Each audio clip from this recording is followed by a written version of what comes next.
you. Hit me so I can sue you. And the dentist said, Miss McDaniel, he said, Angel is actually what he called her. He said, I told you to get out. Get out now. He escorted her out the side door. I got on the phone with the Fayetteville Police Department because of the history of Miss McDaniel, the previous things that she's done to myself and other people at the office. I requested an officer. At that point, the operator told me that someone else had called in and reported that there was a disturbance. And they said a police officer was on the way. Are you telling me that there was no physical contact between you and the defendant? Your Honor, there was no contact at all. None. Were you present there that day? Yes, ma'am. Stand up. Tell me your name.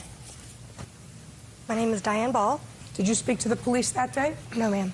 Is what you're telling me, Miss Ball, the police arrived, and you're telling me you didn't go over to the police and say there was no assault? Nobody got hurt? I was there. I saw the whole thing. No, ma'am. I did not speak to the police. Now you can sit down.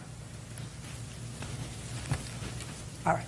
Miss Owens, I'm dismissing your case. I'm going to tell you why I'm dismissing your case. I have evidence. I don't believe her.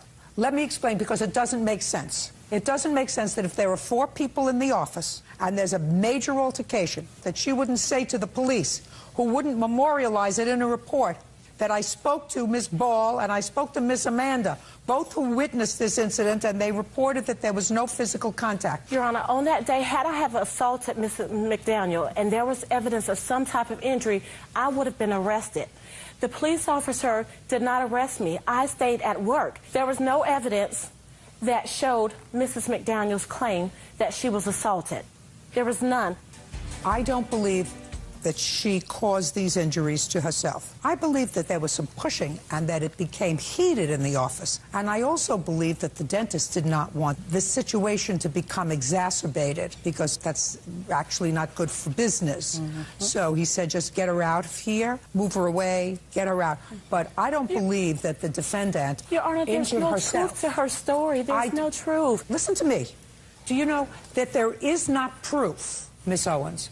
You can stand there and cry, tear up all you like. What I'm telling you is there is no proof, in my judgment, proof beyond a reasonable doubt, clear and convincing evidence that she was the one who posted the pictures of you on the internet. But I know she did it. Listen to me.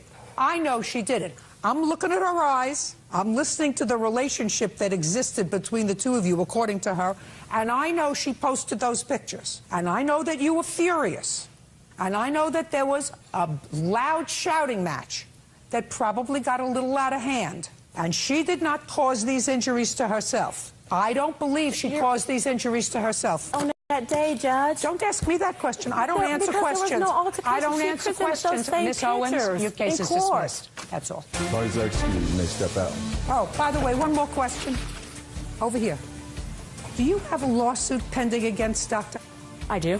Judgment for the plaintiff in the amount of $5,000. That's all. Now you can leave. She just gave you $5,000. Excuse me? She just gave you $5,000. Oh, thank you.